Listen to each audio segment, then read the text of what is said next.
सभी को प्यार भरा नमस्कार। इंपीरियल एग्रो क्लासेस में एक बार फिर से आप सभी का स्वागत है।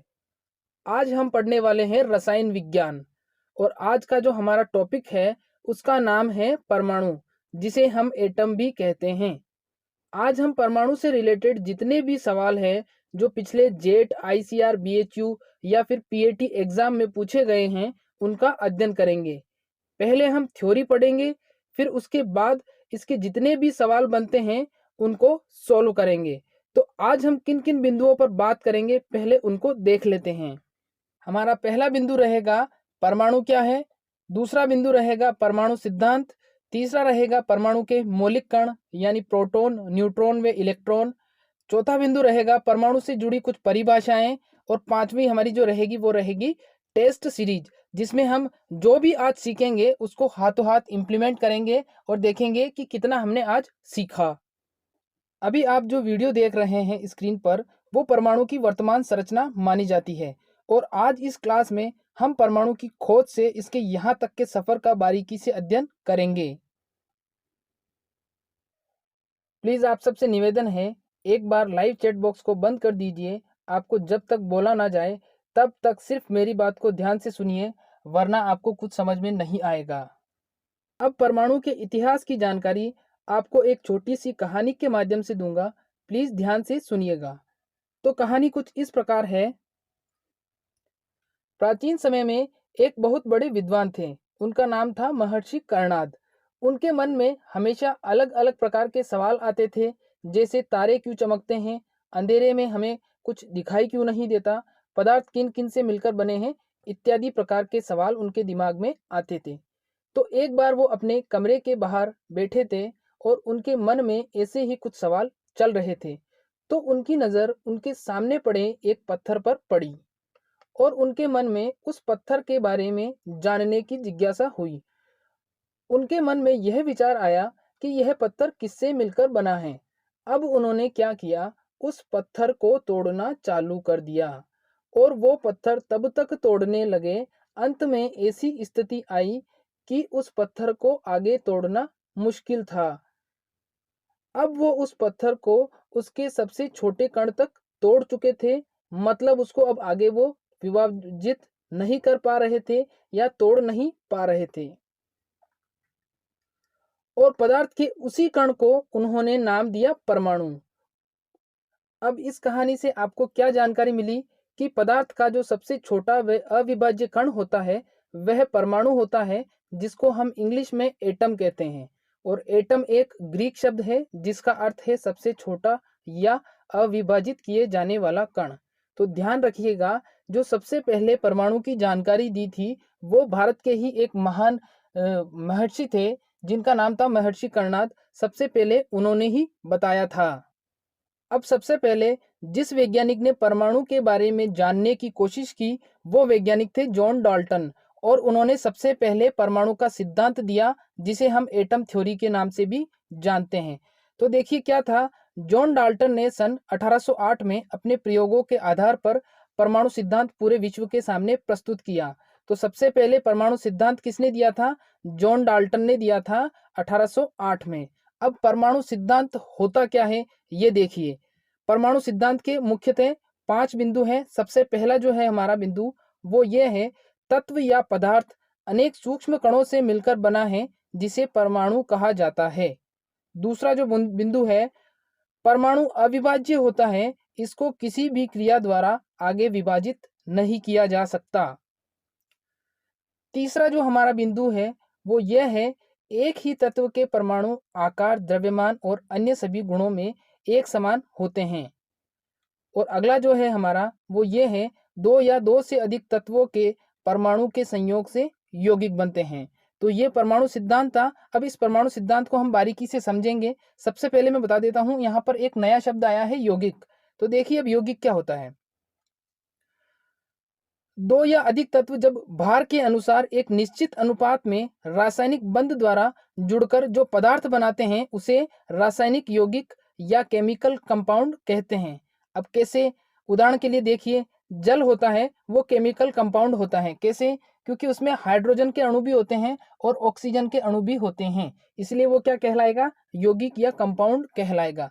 दूसरा है हमारा साधारण नमक। साधारण नमक को हम बोलते हैं NaCl, ठीक है। तो ये भी क्या होगा, ये भी एक प्रकार का यौगिक कहलाएगा, ठीक है। अब आगे बात करते हैं हम, एक ग्राफिक के माध्यम से समझिए। यौगिक होता है, उसमें ये तत्व एक है, ये तत्व दूसरा है। इन दोनों तत्वों को जब मिलाया तो क्या बना, इन दोनों तत्वों को मिलाया तो यौगिक बना। अब देखिए इसको फिर से समझिए। सपोज दैट ये पहला जो तत्व है हमारा वो है हाइड्रोजन, ठीक है, और जो दूसरा तत्व है वो है हमारा ऑक्सीजन। अब इन दोनों को मिलाया तो जो हमें मिला वो यौगिक मिला हमें जल। तो जल एक यौगिक है जो दो तत्वों से मिलकर बना है, और वो दो तत्व होंगे, एक होगा हाइड्रोजन और दूसरा होगा ऑक्सीजन। अब विस्तार से अध्ययन करते हैं।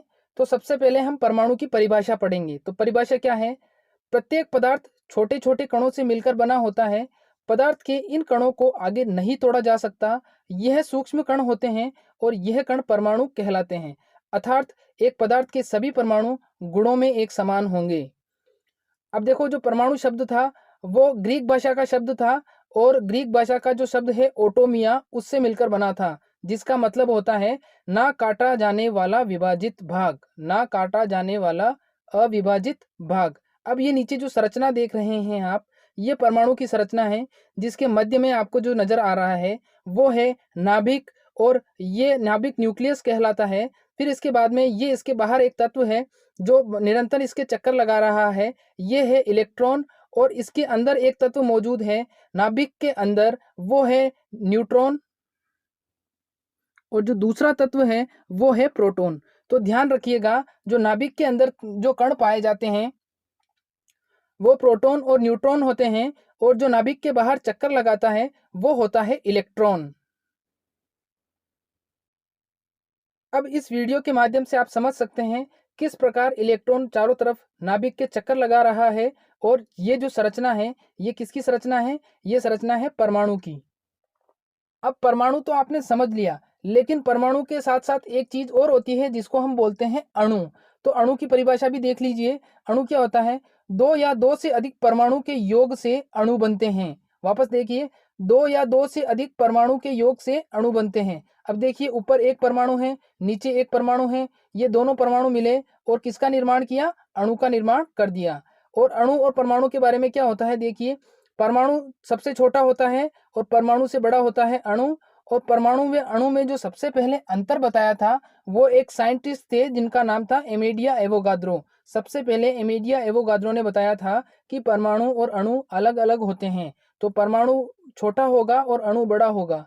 लेकिन जो स्टूडेंट होते हैं वो ये सोचते हैं कि अणु छोटा शब्द है तो अणु छोटा होता होगा, लेकिन अणु छोटा नहीं होता, परमाणु छोटा होता है और अणु बड़ा होता है।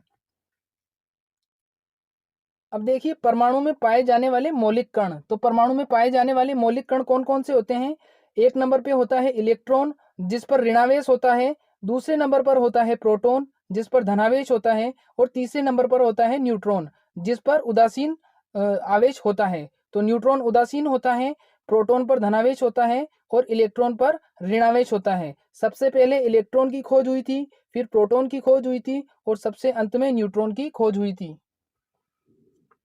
अब देखिए, परमाणु के नाभिक में पाए जाने वाले कण कौन कौन से हैं, प्रोटॉन और न्यूट्रॉन। और इलेक्ट्रॉन नाभिक के चारों तरफ रहकर क्या करता है, चक्कर लगाता है। और प्रोटॉन, न्यूट्रॉन, इलेक्ट्रॉन मिलकर किसका निर्माण करते हैं, परमाणु का निर्माण करते हैं। तो समझ गए होंगे, इलेक्ट्रॉन, प्रोटॉन और न्यूट्रॉन मिलकर किसका निर्माण करते हैं, परमाणु का निर्माण करते हैं। और परमाणु के जो मौलिक कण होते हैं वो कौन से होते हैं, नाभिक में पाए जाने वाले, जो नाभिक में पाए जाने वाले कण होंगे वो होंगे प्रोटॉन और न्यूट्रॉन। और जो इलेक्ट्रॉन होगा वो नाभिक के चारों तरफ चक्कर लगाएगा। अब देखिए, अब इन तीनों कणों का विस्तार से अध्ययन करेंगे हम। तो जो सबसे पहला हमारा कण है जिसको सबसे पहले खोजा गया था उसका नाम है इलेक्ट्रॉन। तो इलेक्ट्रॉन कैसे खोजा गया था बताता हूं आपको, ध्यान से सुनिएगा। इलेक्ट्रॉन की जो खोज है वो जे थॉमसन ने की थी। तो सन 1859 में एक वैज्ञानिक हुए, उनका नाम था जे थॉमसन। उस समय वो परमाणु पर विभिन्न प्रकार के प्रयोग कर रहे थे। उसी दौरान उन्होंने ऐतिहासिक प्रयोग किया। उन्होंने कांच की एक नली ली और उसमें एक गैस भर दी, और दोनों तरफ विद्युत का कैथोड जिसे हम माइनस बोलते हैं और एनोड जिसे हम प्लस बोलते हैं लगा दिया और उसमें विद्युत धारा प्रवाहित करवाई। इस दौरान उन्होंने देखा कि कुछ कण या किरणें एनोड कैथोड जिसे हम माइनस बोलते हैं से निकली और सामने वाली दीवार पर जाकर टकराई और चमक उत्पन्न करी। इन्हीं किरणों को उन्होंने कैथोड किरणें नाम दिया। फिर उन्होंने सोचा कि गैस को बदलकर देखते हैं, तो हर बार गैस बदलने पर भी वहां से किरणें निकल रही थी और वो किरणें एक समान ही थीं और इन किरणों में पाया जाने वाला कण भी एक समान था।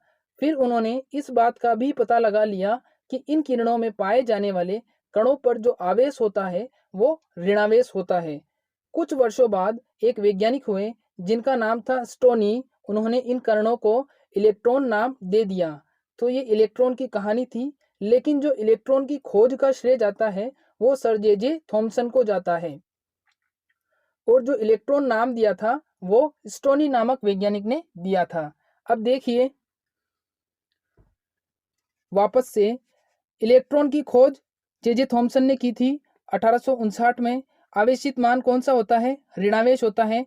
थॉमसन ने नाम दिया था इनको कैथोड किरणें। इलेक्ट्रॉन नाम किसने दिया? स्टोनी ने दिया। द्रव्यमान कितना होता है इनका?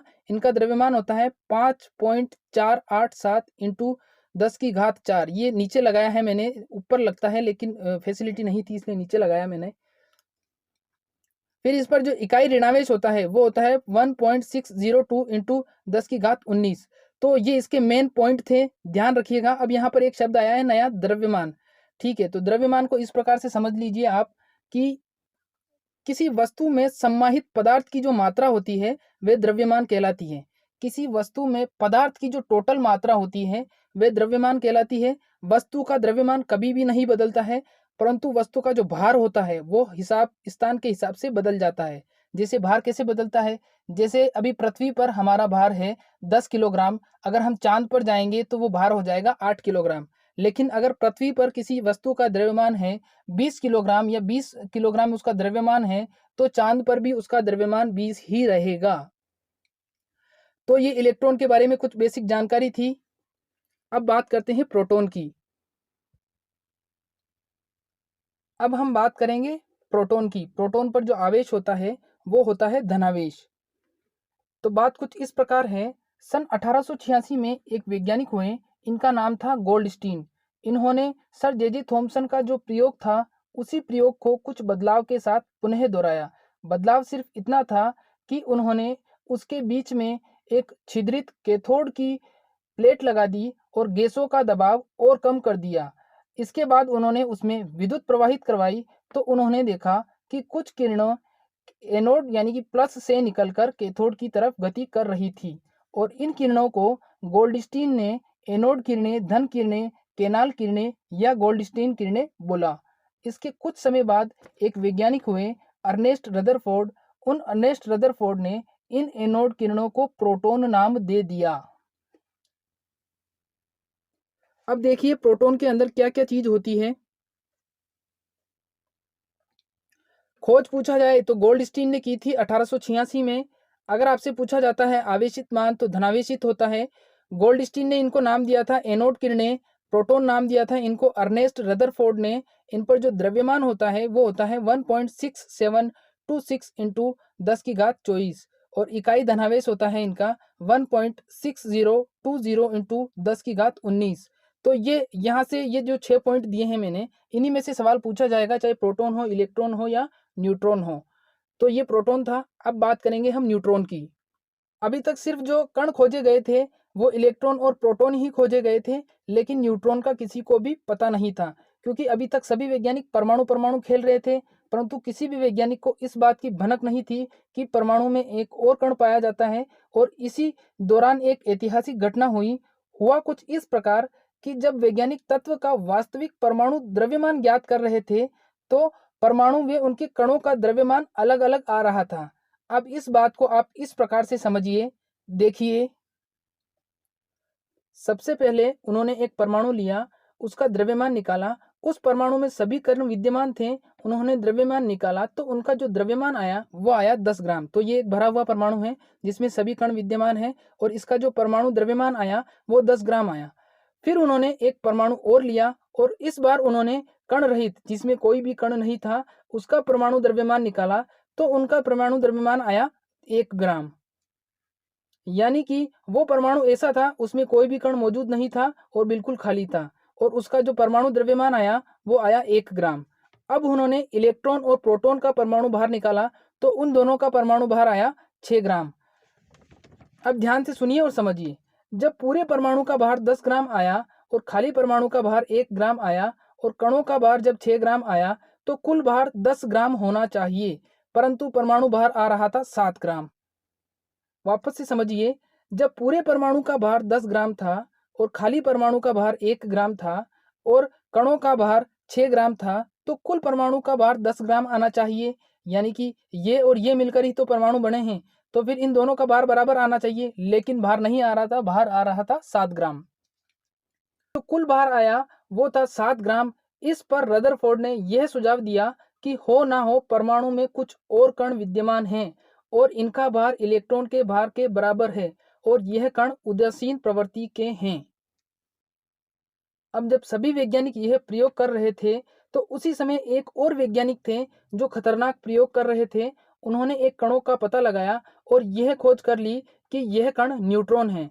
यानी कि जो कण जिस कण को वैज्ञानिक ढूंढ नहीं पा रहे थे, उस कण की खोज उन्होंने की। वो वैज्ञानिक थे जेम्स चैडविक। तो न्यूट्रॉन की खोज का श्रेय किसे जाता है? जेम्स चैडविक को जाता है। उन्होंने ही न्यूट्रॉन का पता लगाया था। तो देखिए अब न्यूट्रॉन में क्या क्या होता है। न्यूट्रॉन की खोज का श्रेय जाता है जेम्स चैडविक को। 1932 में इन्होंने न्यूट्रॉन की खोज की थी। इस पर जो आवेश होता है वो आवेश होता है उदासीन, और न्यूट्रॉन जो नाम दिया था वो नाम दिया था जेम्स चैडविक ने। और इस पर जो द्रव्यमान होता है वो होता है 1.675 इंटू 10⁻²৪। अगर आपसे इसका आवेश पूछा जाता है तो ये उदासीन होता है, बिल्कुल न्यूट्रल होता है। तो ये कहानी थी इलेक्ट्रॉन, प्रोटॉन, न्यूट्रॉन की और परमाणु की। अब आपसे एक रिक्वेस्ट है, अगर आप पहली बार हमारी क्लास में आए हो तो प्लीज़ वीडियो को लाइक व चैनल को सब्सक्राइब करिए, क्योंकि इस क्लास का अगला पार्ट मैं तभी बनाऊंगा जब इस वीडियो पर 300 लाइक, 200 सब्सक्राइबर व 100 शेयर किए जाएंगे। मुझे पता है आप ये कर दोगे। अब हम टेस्ट सीरीज की ओर चलते हैं। आइए जानते हैं आज हमने क्या सीखा। तो टेस्ट सीरीज में जो सवाल हैं वो लगभग 40 सवाल मैंने ऐड किए हैं जो इसी से रिलेटेड हैं और पीछे एग्जाम्स में बार बार पूछे गए हैं। तो चलिए टेस्ट सीरीज शुरू करते हैं।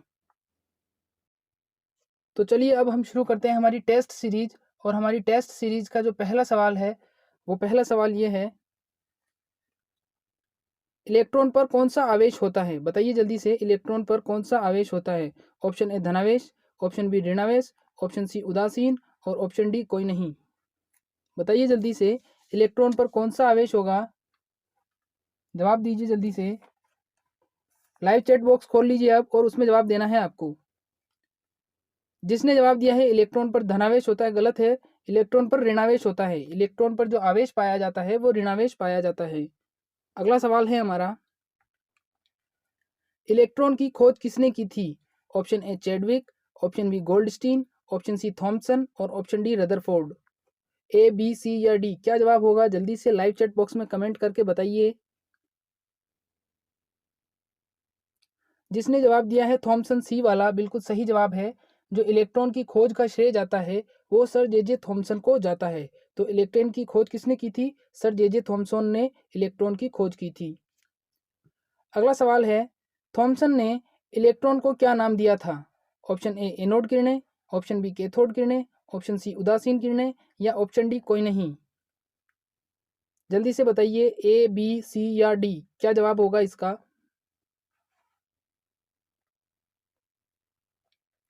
जिसने बी जवाब दिया है कैथोड किरणें, बिल्कुल सही जवाब है। जो थॉमसन थे उन्होंने इलेक्ट्रॉन को क्या नाम दिया था? कैथोड किरणें नाम दिया था। अगला सवाल है हमारा, इलेक्ट्रॉन का द्रव्यमान कितना होता है? बताइए जल्दी से, इलेक्ट्रॉन का द्रव्यमान कितना होता है? ऑप्शन ए 5.487 इंटू 10⁴, दूसरा है 5.478 इंटू 10⁴, या सी वाला है 5.784 इंटू 10⁴। चौथा ऑप्शन नहीं है, तीन में से ही बता दीजिए क्या होगा इसका जवाब। जिसने ऑप्शन पहला दिया है 5.487 इंटू 10⁴, बिल्कुल सही जवाब है आपका। जो इलेक्ट्रॉन का द्रव्यमान होता है वो कितना होता है 5.487 इंटू 10 की घात 4। अगला सवाल है हमारा, कैथोड किरणों को इलेक्ट्रॉन नाम किसने दिया? जो कैथोड किरणें थी उसको इलेक्ट्रॉन नाम किसने दिया? Option A Thomson, option B Rutherford, option C Stoney और ऑप्शन डी चैडविक।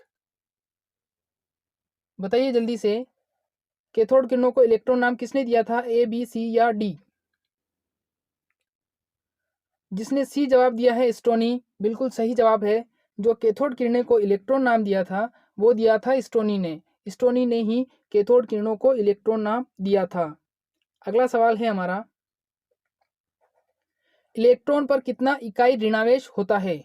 इलेक्ट्रॉन पर जो आवेश होता है वो उसकी यूनिट पूछी गई है यहाँ पर, कितनी यूनिट होती है? तो ऑप्शन ए है 1.602 इंटू 10 की घात 19 गुलाम, या 1.702 इंटू 10 की घात 19 गुलाम, या तीसरा है 1.802 इंटू 10 की घात 19 गुलाम, या फिर ऑप्शन डी 1.902 इंटू 10 की घात 19 गुलाम। बताइए जल्दी से, ए बी, आपको सिर्फ ऑप्शन में ए बी सी या डी लिखना है बस, इससे ज्यादा कुछ नहीं लिखना है। जिसने ए जवाब दिया है 1.602 इंटू 10 की घात 19 गुलाम, बिल्कुल सही जवाब है आपका। और जो इलेक्ट्रॉन पर आवेश होता है वो आवेश होता है ऋणावेश। अगला सवाल है हमारा, प्रोटॉन की खोज किसने की थी? प्रोटॉन जो कण होते हैं नाभिक के अंदर पाए जाते हैं, उसकी खोज पूछी गई है यहाँ पर। Option A Goldstein, option B James Chadwick, option C Thomson और ऑप्शन डी स्टोनी। बताइए जल्दी से, ए बी सी या डी?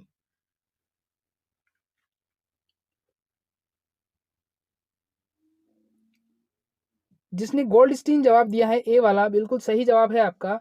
जो प्रोटॉन की खोज का श्रेय जाता है वो जाता है गोल्डस्टीन को। गोल्डस्टीन ने 1886 में प्रोटॉन की खोज की थी। और जो प्रोटॉन होता है वो नाभिक के अंदर पाया जाता है न्यूट्रॉन के साथ में, और जो इलेक्ट्रॉन होता है वो नाभिक के बाहर चक्कर लगाता है।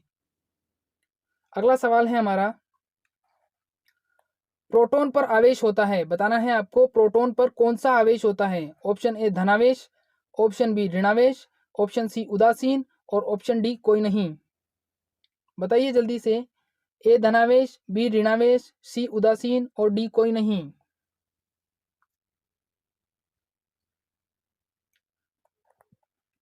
जिसने ऑप्शन ए जवाब दिया है धनावेश, बिल्कुल सही जवाब है। जो प्रोटॉन पर आवेश पाया जाता है वो आवेश होता है धनावेश, यानी कि जो प्रोटॉन हमारा होता है वो धनावेशित कण है।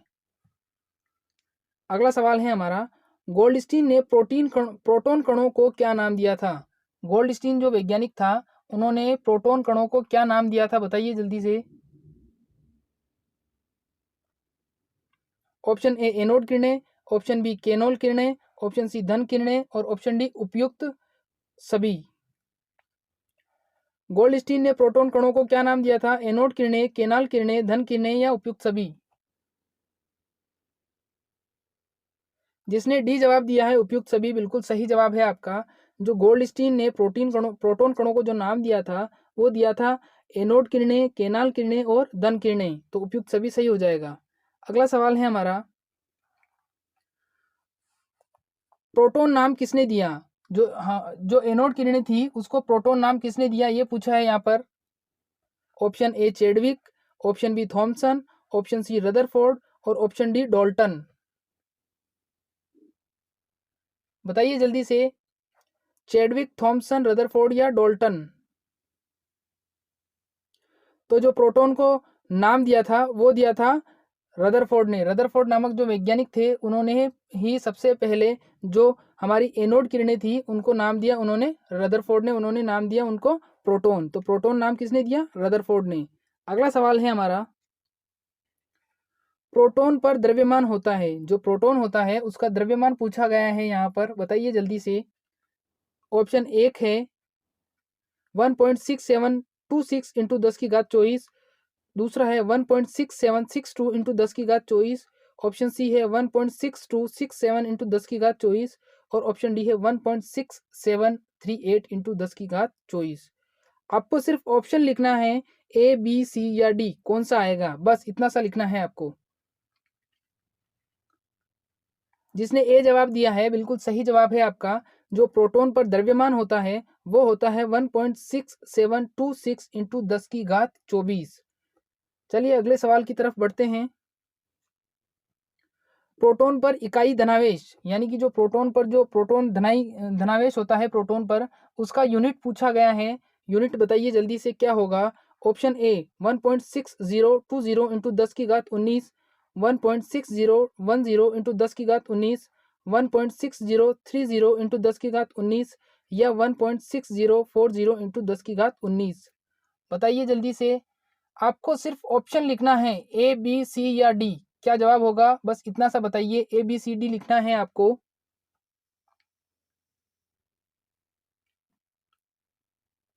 जिसने ऑप्शन ए वाला जवाब दिया है बिल्कुल सही जवाब है।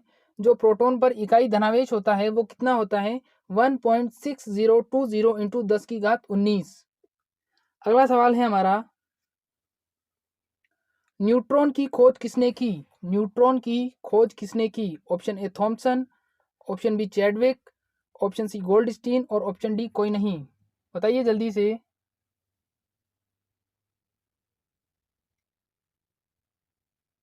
बताइए जल्दी से क्या जवाब होगा। ए बी सी या डी।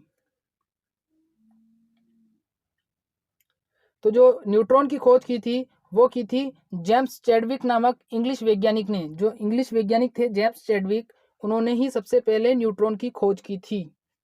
अगला सवाल है, न्यूट्रॉन पर कौन सा आवेश पाया जाता है। न्यूट्रॉन पर जो आवेश पाया जाता है वो बताना है आपको।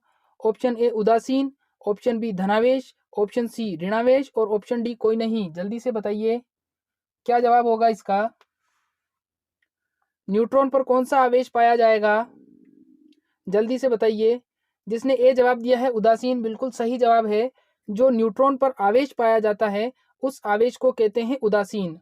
और न्यूट्रॉन कहाँ पर पाया जाता है, नाभिक के अंदर पाया जाता है प्रोटॉन के साथ में। और जो इलेक्ट्रॉन होता है वो नाभिक के बाहर चक्कर लगाता है। इलेक्ट्रॉन नाभिक के बाहर चक्कर लगाता है प्रोटॉन और न्यूट्रॉन के। अगला सवाल है हमारा, न्यूट्रॉन नाम किसने दिया। थॉमसन ने, चैडविक ने, डॉल्टन ने या गोल्डस्टीन ने।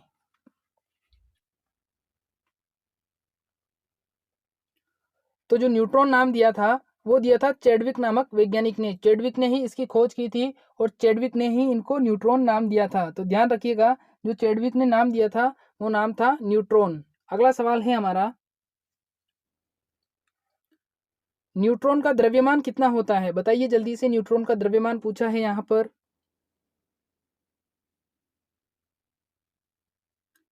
1.675, 1.674, 1.673 या 1.672।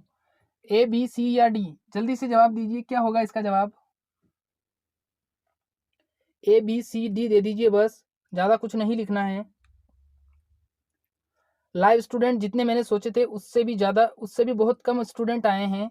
तो हो सकता है अब आपको अगला पार्ट शायद ही मिल पाएगा। अगर इस पर 300 लाइक होंगे, 200 शेयर और 100 सब्सक्राइबर बढ़ेंगे तभी आपको अगला पार्ट मिलेगा, जिसमें हम डिस्कस करेंगे थॉमसन का परमाणु मॉडल और इसके अलावा और जो SPDF कक्षक है उनके बारे में और द्रव्यमान के बारे में बात करने वाले थे। परंतु मुझे लगता नहीं है कि आगे ये क्लास हो पाएगी, क्योंकि इस वीडियो का अगर रिस्पॉन्स अच्छा नहीं हुआ तो हो सकता है फिर किसी भी प्रकार की आपको वीडियो चैनल पर ना देखने को मिले। तो प्लीज़ इस वीडियो को ज़्यादा से ज़्यादा शेयर करना है, आपको लाइक भी करना है, सब्सक्राइब भी करना है और अच्छा सा कमेंट करके ज़रूर जाइएगा बाद में। लाइव चैट बॉक्स में नहीं करना है कमेंट, कमेंट करना है कमेंट बॉक्स में।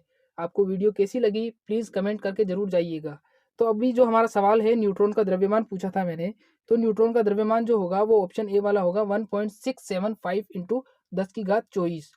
1.675 इंटू 10 की घात 24 न्यूट्रॉन का द्रव्यमान होता है। अब अगला सवाल है, सर्वप्रथम परमाणु सिद्धांत किसने प्रस्तुत किया था। सर्वप्रथम परमाणु सिद्धांत किसने प्रस्तुत किया था बताइए जल्दी से। Option A Dalton, option B Thomson, option C Chadwick और ऑप्शन डी गोल्डस्टीन। बताइए सबसे पहले परमाणु सिद्धांत किसने प्रस्तुत किया था। जिसने जवाब दिया है जॉन डाल्टन, बिल्कुल सही जवाब है आपका। जो परमाणु सिद्धांत सबसे पहले प्रस्तुत किया गया था वो जॉन डाल्टन के द्वारा प्रस्तुत किया गया था। अगला सवाल है हमारा, जॉन डाल्टन ने परमाणु सिद्धांत किस वर्ष प्रस्तुत किया था? बताइए जल्दी से। जॉन डाल्टन ने परमाणु सिद्धांत किस वर्ष प्रस्तुत किया था? 1890, 1850, 1820 या 1808? जल्दी से बताइए। जॉन डाल्टन ने परमाणु सिद्धांत कौन से सन में दिया था? जिसने डी जवाब दिया है बिल्कुल सही जवाब है। 1808 में जॉन डाल्टन ने परमाणु सिद्धांत प्रतिपादित किया था और पूरे विश्व को बताया था कि जो परमाणु होता है वो सबसे छोटा कण होता है, उसका आगे विभाजित उसको नहीं किया जा सकता। चाहे आप कोई सी भी रासायनिक या भौतिक क्रिया कर लें, परमाणु को आगे विभाजित नहीं किया जा सकता और वो सिद्धांत ही अभी तक मान्य है। अगला सवाल है हमारा, जॉन डाल्टन के परमाणु सिद्धांत के अनुसार सत्य कथन है। अब बताना है आपको जॉन डाल्टन के परमाणु सिद्धांत के आधार पर सत्य कथन इसमें से कौन सा है? ऑप्शन ए, परमाणु न्यूट्रॉन प्रोटॉन इलेक्ट्रॉन होते हैं परमाणु में। दूसरा है परमाणु अविभाज्य है। तीसरा अलग अलग तत्वों के परमाणु समान होते हैं और चौथा ऑप्शन है रासायनिक अभिक्रिया में परमाणु नष्ट हो जाते हैं। इस प्रश्न का उत्तर बहुत कम लोग दे पाएंगे, क्योंकि मुझे उम्मीद है बहुत कम लोग इस प्रश्न का उत्तर दे पाएंगे। जिन्होंने ऑप्शन ए दिया है बिल्कुल गलत जवाब है आपका। इसमें ये नहीं आएगा, क्योंकि जब परमाणु सिद्धांत जॉन डाल्टन ने दिया था उस समय तक न्यूट्रॉन प्रोटॉन अस्तित्व में नहीं थे। उस समय तक न्यूट्रॉन प्रोटॉन अस्तित्व में नहीं थे। उन्होंने ये कहा था जो जो परमाणु होता है वो क्या होता है? अविभाज्य होता है। बाकी जो सारे तत्व हैं वो गलत हैं, बाकी सारे तथ्य गलत हैं। सिर्फ बी वाला जो है वो बिल्कुल सही है कि परमाणु अविभाज्य होते हैं। अगला सवाल है हमारा,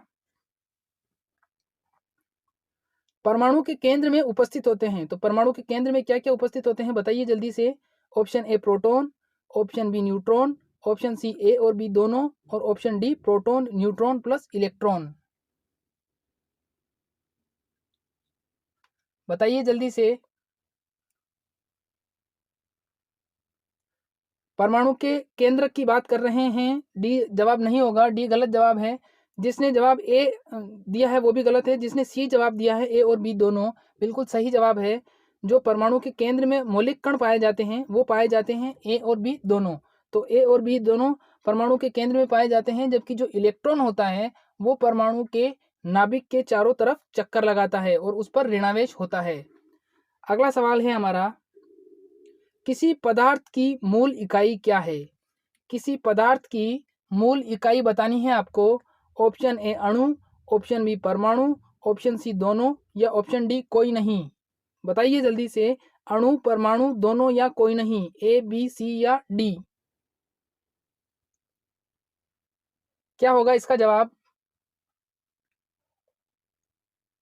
किसी पदार्थ की जो मूल इकाई होती है वो होती है उसका परमाणु, जो उसका सबसे छोटा हिस्सा होता है, सबसे छोटा कण होता है और अविभाज्य कण होता है, और उसी के अंदर इलेक्ट्रॉन, प्रोटॉन और न्यूट्रॉन पाए जाते हैं। तो किसी पदार्थ की मूल इकाई क्या होगी? परमाणु होगी। अगला सवाल है हमारा, परमाणु व अणु में अंतर किस वैज्ञानिक ने बताया था? इंपॉर्टेंट सवाल है, बताइए जल्दी से। लाइव चैट बॉक्स में कमेंट करना है आपको। परमाणु व अणु में अंतर किस वैज्ञानिक ने बताया था? ऑप्शन ए चैडविक ने, option B sir J Thomson ने, ऑप्शन सी जॉन डाल्टन ने और ऑप्शन डी अमेडियो अवोगाद्रो। ये सारे ही सवाल मैं पहले बता चुका हूं आपको थ्योरी की क्लास में। इससे पहले जो थ्योरी की क्लास लगी थी उसमें बता चुका हूं मैं। बताइए जल्दी से। जिसने जवाब डी वाला दिया है बिल्कुल सही जवाब है आपका। जो हमारा परमाणु और अणु में अंतर बताया था सबसे पहले, वो बताया था अमेडियो अवोगाद्रो नामक साइंटिस्ट ने। तो ध्यान रखिएगा, परमाणु और अणु में अंतर अमेडियो अवोगाद्रो नामक वैज्ञानिक ने बताया था। अगला शब्द है, परमाणु या एटम किस भाषा का शब्द है? परमाणु या एटम किस भाषा का शब्द है? Option A Latin, option B Greek, option C French और ऑप्शन डी इटैलिक। बताइए जल्दी से।